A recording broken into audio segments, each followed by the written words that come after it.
From The Man Upstairs and Other Short Stories by P.G. Wodehouse, Wicked Storytime presents Ruth in Exile. Please remember to hit like and subscribe to support this channel. The clock struck 5, briskly, as if time were money. Ruth Warden got up from her desk and, having put on her hat, emerged into the outer office where Monsieur Gandinot received visitors. Monsieur Gandinot, the ugliest man in Roville-sur-Mer, presided over the local mont-de-piété, and Ruth served him from 10 to 5 as a sort of secretary clerk. Her duties, if monotonous, were simple. They consisted of sitting, detached and invisible, behind a ground-glass screen, and entering details of loans in a fat book. She was kept busy as a rule, for Roville possesses 2 casinos, each offering the attraction of petits chevaux, and just around the corner is Monte Carlo. Very brisk was the business done by Monsieur Gandinot, the pawnbroker, and very frequent were the pitying shakes of the head and clicks of the tongue of Monsieur Gandinot, the man. For in his unofficial capacity, Ruth's employer had a gentle soul, and winced at the evidences of tragedy which presented themselves before his official eyes. He blinked up at Ruth as she appeared, and Ruth, as she looked at him, was conscious as usual of a lightening of the depression which nowadays seemed to have settled permanently upon her. The peculiar quality of Monsieur Gandinot's extraordinary countenance was that it induced mirth, not mocking laughter, but a kind of smiling happiness. It possessed that indefinable quality which characterizes the Billiken, due perhaps to the unquenchable optimism which shone through the irregular features. For Monsieur Gandinot, despite his calling, believed in his fellow man. "You are going, mademoiselle?" As Ruth was wearing her hat and making for the door, and as she always left at this hour, a purist might have considered the question superfluous, but Monsieur Gandinot was a man who seized every opportunity of practising his English. "You will not wait for the good papa who calls so regularly for you?" "I think I won't today, Monsieur Gandinot. I want to get out into the air. I have rather a headache. Will you tell my father that I have gone to the promenade?" Monsieur Gandinot sighed as the door closed behind her. Ruth's depression had not escaped his notice. He was sorry for her, and not without cause, for fate had not dealt too kindly with Ruth. It would have amazed Mr. Eugene Warden, that genial old gentleman, if, on one of those occasions of manly emotion when he was in the habit of observing that he had been nobody's enemy but his own, somebody had hinted that he had spoiled his daughter's life. Such a thought had never entered his head. He was one of those delightful, irresponsible, erratic persons into whose heads thoughts of this kind do not enter, and who are about as deadly to those whose lives are bound up with theirs as an upas tree. In the memory of his oldest acquaintance, Ruth's father had never done anything but drift amiably through life. There had been a time when he had done his drifting in London, feeding cheerfully from the hand of a long-suffering brother-in-law. But though blood, as he was wont to remark while negotiating his periodical loans, is thicker than water, a brother-in-law's affection has its limits. A day came when Mr. Warden observed with pain that his relative responded less nimbly to the touch, and a little while later the other delivered his ultimatum. Mr. Warden was to leave England, and to stay away from England, to behave as if England no longer existed on the map, and a small but sufficient allowance would be made to him. If he declined to do this, not another penny of the Speaker's money would he receive. He could choose, and he chose. He left England, Ruth with him. They settled in Roville, that haven of the exile who lives upon remittances. Ruth's connection with the mont-de-piété had come about almost automatically. Very soon after their arrival it became evident that, to a man of Mr. Warden's nature, resident a stone's throw distant from 2 casinos, the small allowance was not likely to go very far. Even if Ruth had not wished to work, circumstances would have compelled her. As it was, she longed for something to occupy her, and the vacancy at the mont-de-piété occurring, she had snatched at it.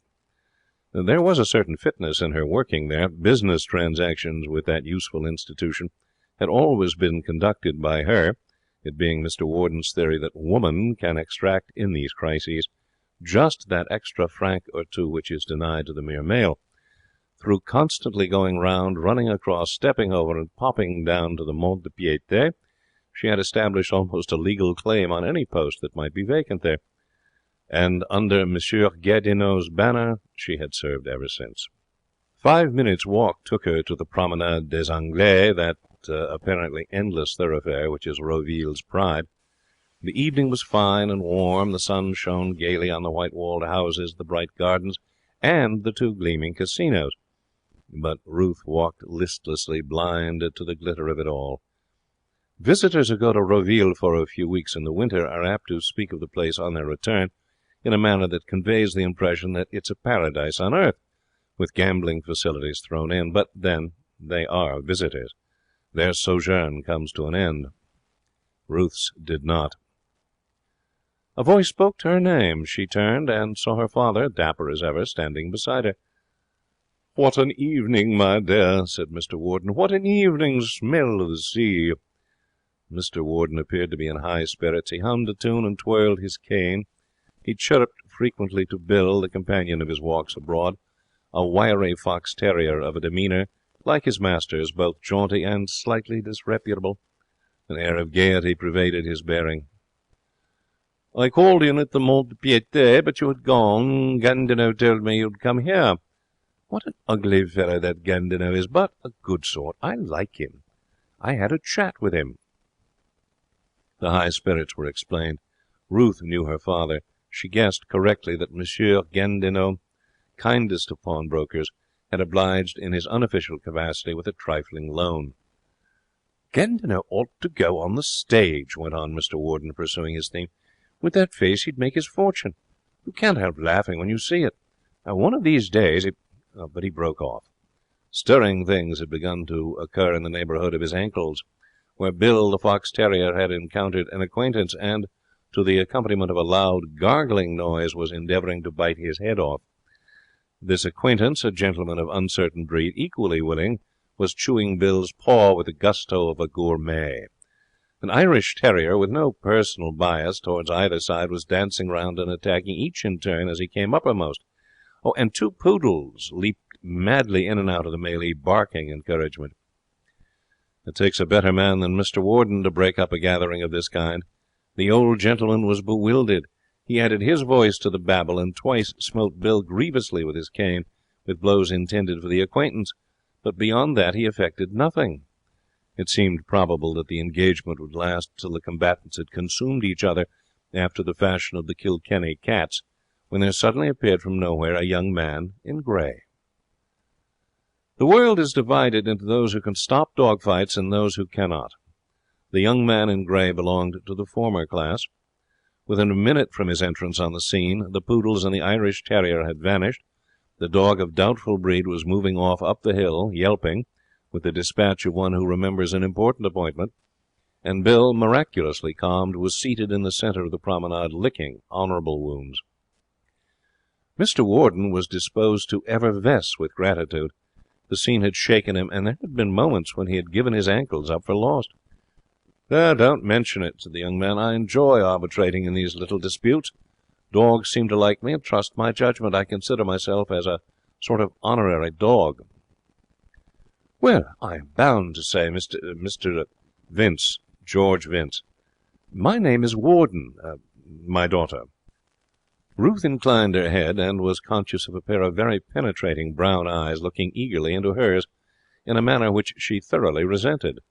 She was not used to the other sex meeting her gaze and holding it as if confident of a friendly welcome.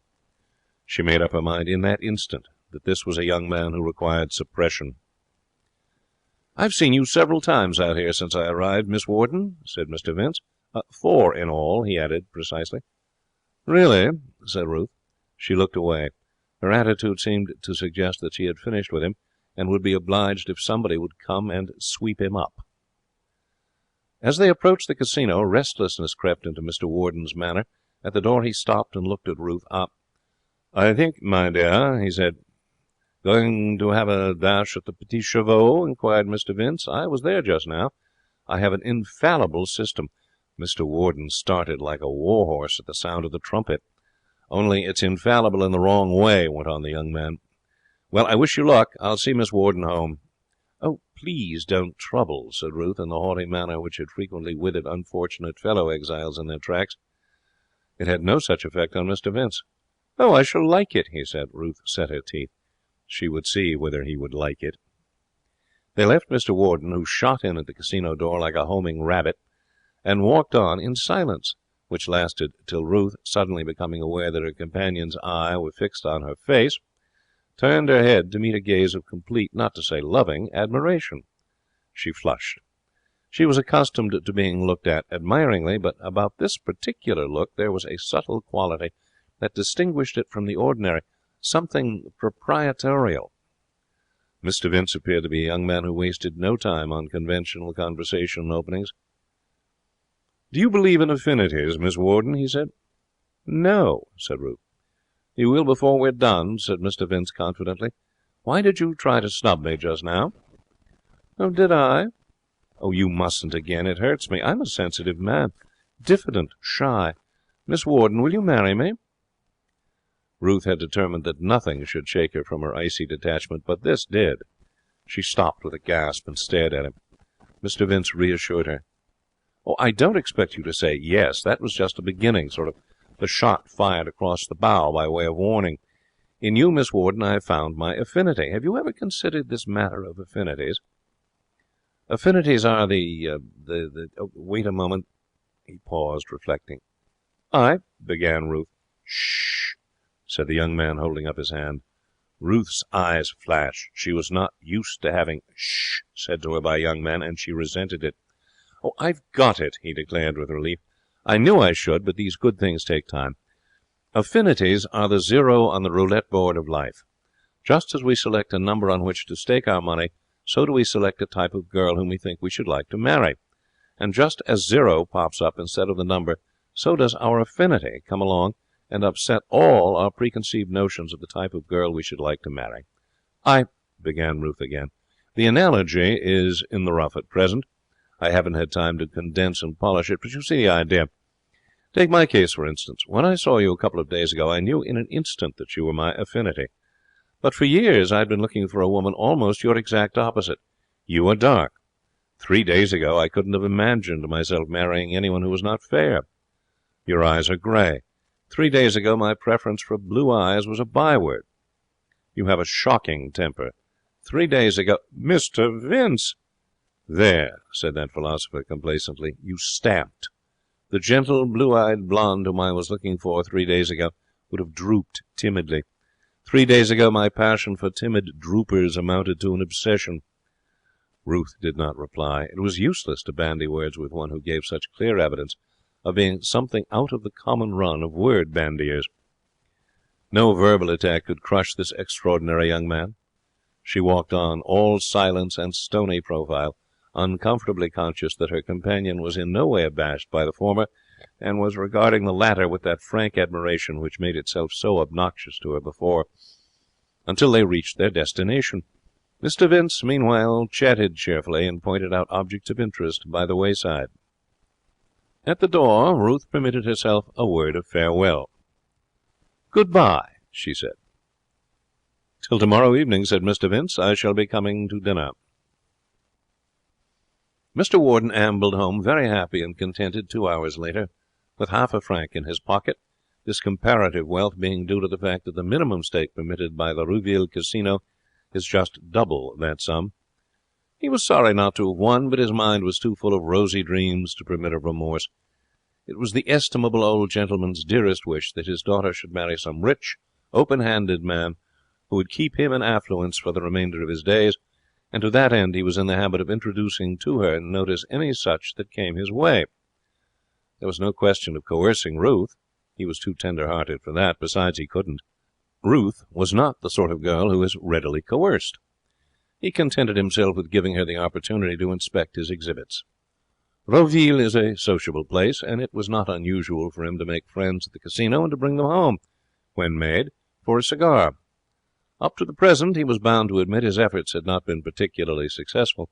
Ruth, he reflected sadly, was a curious girl. She did not show her best side to these visitors. There was no encouragement in her manner. She was apt to frighten the unfortunate exhibits. But of this young man Vince had brighter hopes. He was rich.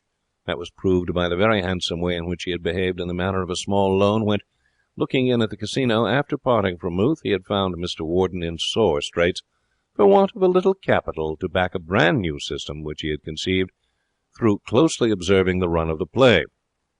He was also obviously attracted by Ruth, and as he was remarkably presentable, indeed quite an unusually good-looking young man, there seemed no reason why Ruth should not be equally attracted by him. The world looked good to Mr. Warden as he fell asleep that night. Ruth, on the other hand, did not fall asleep so easily. The episode had disturbed her. A new element had entered her life, and one that gave promise of producing strange byproducts. When on the following evening Ruth returned from the stroll on the promenade, which she always took after leaving the mont-de-piété, with a feeling of irritation towards things in general, this feeling was not diminished by the sight of Mr. Vince, very much at his ease, standing against the mantelpiece of the tiny parlour. "How do you do?" he said. "By an extraordinary coincidence, I happened to be hanging about outside this house just now, when your father came along and invited me in to dinner. Have you ever thought much about coincidences, Miss Warden? To my mind, they may be described as the zero on the roulette board of life." He regarded her fondly.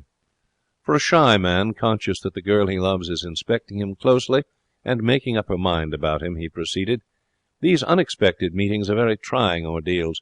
You must not form your judgment of me too hastily. You see me now, nervous, embarrassed, tongue-tied, but I am not always like this. Beneath this crust of diffidence there is sterling stuff, Miss Warden. People who know me have spoken of me as a little ray of sun. But here is your father." Mr. Warden was more than usually disappointed with Ruth during dinner. It was the same old story. So far from making herself pleasant to this attractive stranger, she seemed positively to dislike him. She was barely civil to him. With a sigh, Mr. Warden told himself that he did not understand Ruth, and the rosy dreams he had formed began to fade. Ruth's ideas on the subject of Mr. Vince, as the days went by, were chaotic. Though she told herself that she thoroughly objected to him, he had nevertheless begun to have an undeniable attraction for her. In what this attraction consisted of she could not say. When she tried to analyze it, she came to the conclusion that it was due to the fact that he was the only element in her life that made for excitement. Since his advent, the days had certainly passed more swiftly for her. The dead level of monotony had been broken. There was a certain fascination in exerting herself to suppress him, which increased daily as each attempt failed. Mr. Vince put his feelings into words for her. He had a maddening habit of discussing the progress of his courtship in the manner of an impartial lecturer. "I'm making headway," he observed. "The fact that we cannot meet without your endeavouring to plant a temperamental left jab on my spiritual solar plexus encourages me to think that you're beginning at last to understand that we are affinities. To persons of spirit like ourselves, the only happy marriage is that which is based on a firm foundation of almost incessant quarrelling. The most beautiful line in English poetry, to my mind, is, 'We fell out, my wife and I.' You'd be wretched without a husband who didn't like you to quarrel with him. The position of affairs now is that I have become necessary to you. If I went out of your life now, I should leave an aching void. You would still have that beautiful punch of yours, and there would be nobody to exercise it on. You would pine away. From now on, matters should, I think, move rapidly. During the course of the next week, I shall endeavour to propitiate you with gifts. Here is the first of them." He took a piece of paper from his pocket and handed it to her. It was a pencil sketch, rough and unfinished, but wonderfully clever. Even Ruth could appreciate that, and she was a prejudiced observer, for the sketch was a caricature of herself. It represented her drawn up to her full height with enormous, scornful eyes and curling lips, and the artist had managed to combine an excellent likeness while accentuating everything that was marked in what she knew had come to be her normal expression of scorn and discontent. "I didn't know you were an artist, Mr. Vince," she said, handing it back. "A poor amateur, nothing more. You may keep it." "I have not the slightest wish to keep it." "You haven't?" "It's not in the least clever, and it is very impertinent of you to show it to me. The drawing is not funny. It is simply rude." "A little more," said Mr. Vince, "and I shall begin to think you don't like it. Are you fond of chocolates?" Ruth did not answer. "I am sending you some tomorrow." "I shall return them." "Then I shall send some more, and some fruit." "Gifts," soliloquized Mr. Vince. "Gifts. That is the secret. Keep sending gifts. If men would only stick to gifts and quarrelling, there would be fewer bachelors. On the morrow, as promised, the chocolates arrived, many pounds of them, in a lordly box. The bludgeoning of fate had not wholly scotched in Ruth a human weakness for sweets, and it was with a distinct effort that she wrapped the box up again and returned it to the sender. She went off to her work at the mont-de-piété with a glow of satisfaction which comes to those who exhibit an iron will in trying circumstances, and at the mont-de-piété there occurred a surprising incident. Surprising incidents, as Mr. Vince would have said, are the zero on the roulette board of life. They pop up disturbingly when least expected, confusing the mind and altering preconceived opinions. And this was a very surprising incident indeed. Ruth, as has been stated, sat during her hours of work behind a ground-glass screen, unseen and unseeing. To her, the patrons of the establishment were mere disembodied voices, wheedling voices, pathetic voices, voices that protested, voices that hectored, voices that whined, moaned, broke, appealed to the saints, and in various other ways endeavoured to instill into Monsieur Glandinot more spacious and princely views on the subject, advancing money on property pledged. She was sitting behind her screen this morning, scribbling idly on the blotting pad, for there had been a lull in the business, when the door opened and the polite "Bonjour, monsieur," of Monsieur Glandinot announced the arrival of another unfortunate. And then, shaking her like an electric shock, came a voice that she knew, the pleasant voice of Mr. Vince. The dialogues that took place on the other side of the screen were often protracted and always sordid, but none had seemed to Ruth so interminable, so hideously sordid as this one. Round and round its miserable centre, a silver cigarette case. The dreary argument circled. The young men pleaded. Monsieur Glandinot, adamant in his official role, was immovable. Ruth could bear it no longer. She pressed her hands over her burning ears, and the voices ceased to trouble her. And with the silence came thought, and a blaze of understanding that flashed upon her and made all things clear. She understood now why she had closed her ears. Poverty is an acid which reacts differently on differing natures. It had reduced Mr. Eugene Warden's self-respect to a minimum. Ruth's it had reared up to an abnormal growth. Her pride had become a weed that ran riot in her soul, darkening it and choking finer emotions. Perhaps it was her father's naive stratagems for the enmeshing of a wealthy husband that had produced in her at last a morbid antipathy to the idea of playing beggar-maid to any man's King Cophetua. The state of mind is intelligible.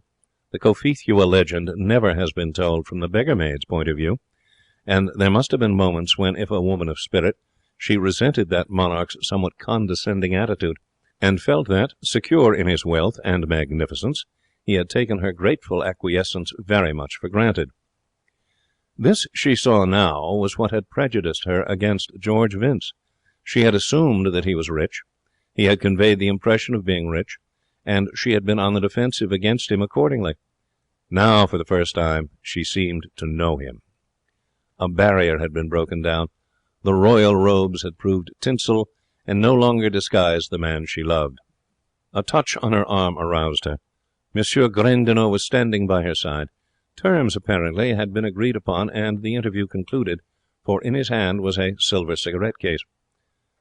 "Dreaming, mademoiselle? I could not make you hear. The more I called you, the more you did not answer. It is necessary to enter this loan." He recited the details, and Ruth entered them in her ledger. This done, Monsieur Glandinot, doffing his official self, sighed. "Ah, it is a place of much sorrow, mademoiselle, this office. How he would not take no for an answer, that young man recently departed.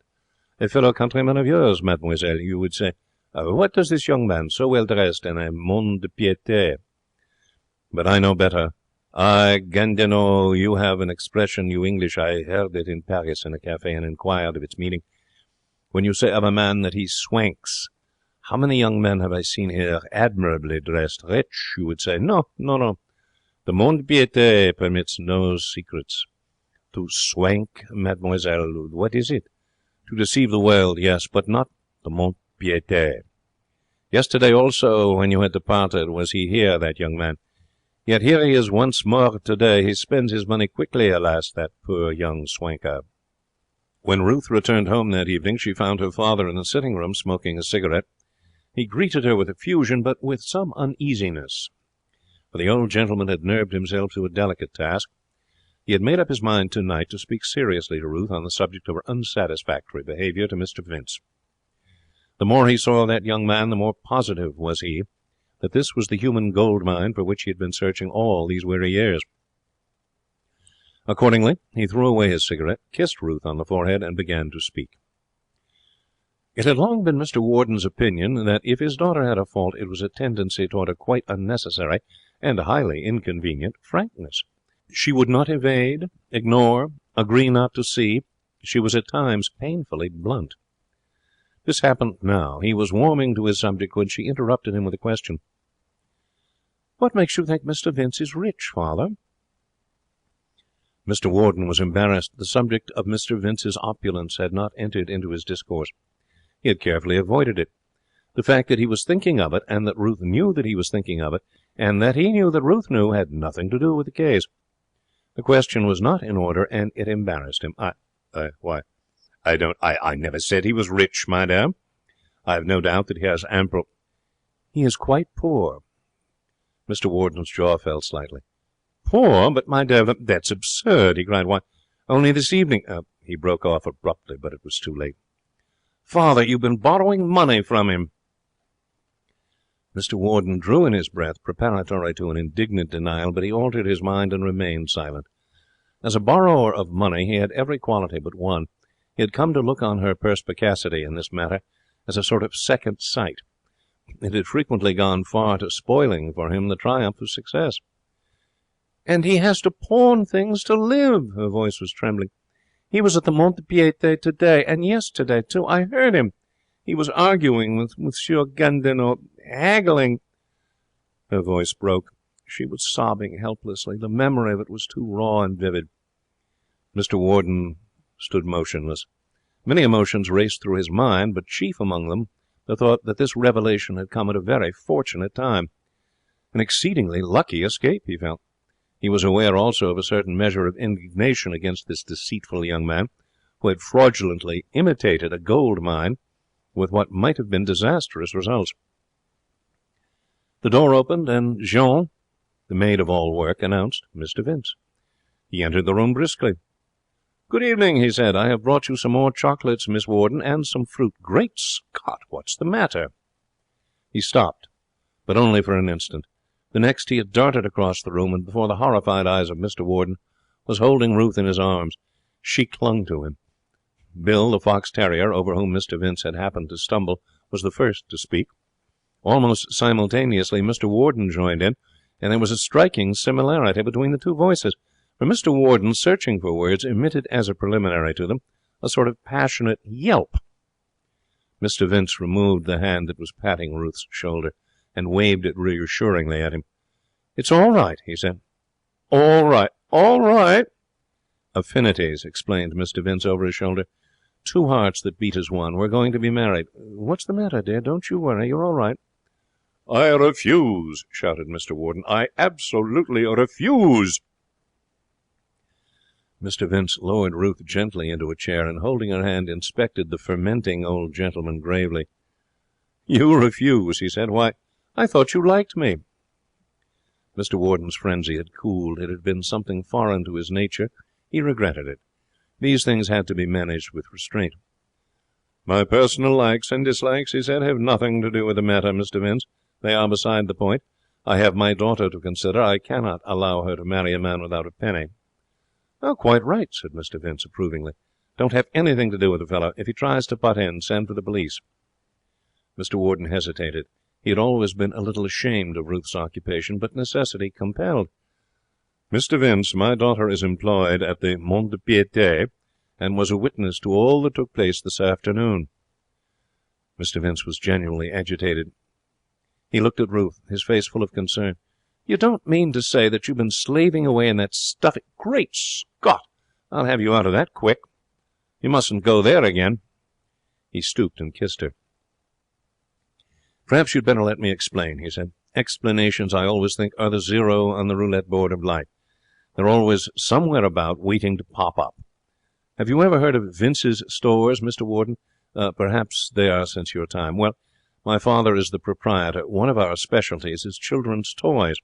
But we haven't picked a real winner for years, and my father, when I last saw him, seemed so distressed about it that I said I'd see if I couldn't whack out an idea or something. Well, something on the lines of the Billiken, only better, was what he felt he needed. I'm not used to brain work, and after a spell of it I felt I wanted a rest. I came here to recuperate, and the very first morning I got an inspiration. You may have noticed that the manager of the mont-de-piété here isn't strong on conventional good looks. I saw him at the casino, and the thing flashed on me. He thinks his name's Gandinot, but it isn't. It's Uncle Zip, the hump curer, the man who makes you smile. He pressed Ruth's hand affectionately. I lost track of him, and it was only the day before yesterday that I discovered who he was and where he was to be found. Well, you can't go up to a man and ask him to pose as a model for Uncle Zip, the hump curer. The only way to get sittings was to approach him in the way of business. So I collected what property I had and waded in. Now, that's the whole story. Do I pass? Mr. Warden's frosty demeanour had gradually thawed during this recital, and now the sun of his smile shone out warmly. He gripped Mr. Vince's hand with every evidence of esteem, and after that he did what was certainly the best thing by passing gently from the room. On his face, as he went, was a look such as Moses might have worn on the summit of Mount Pisgah. It was some 20 minutes later that Ruth made a remark. I want you to promise me something, she said. Promise that you won't go on with that Uncle Zip drawing. I know it means ever so much money, but it might hurt poor Mr. Gandinot's feelings, and he's been very kind to me. That settles it, said Mr. Vince. It's hard on the children of Great Britain, but say no more. No Uncle Zip for them. Ruth looked at him almost with awe. You really won't go on with it, in spite of all the money you'd make? Are you always going to do just what I ask you, no matter what it costs you? He nodded sadly. You have sketched out in a few words the whole policy of my married life. I feel an awful fraud, and I had encouraged you to look forward to years of incessant quarrelling. Do you think you can manage without it? I'm afraid it's going to be shockingly dull for you, said Mr. Vince, regretfully.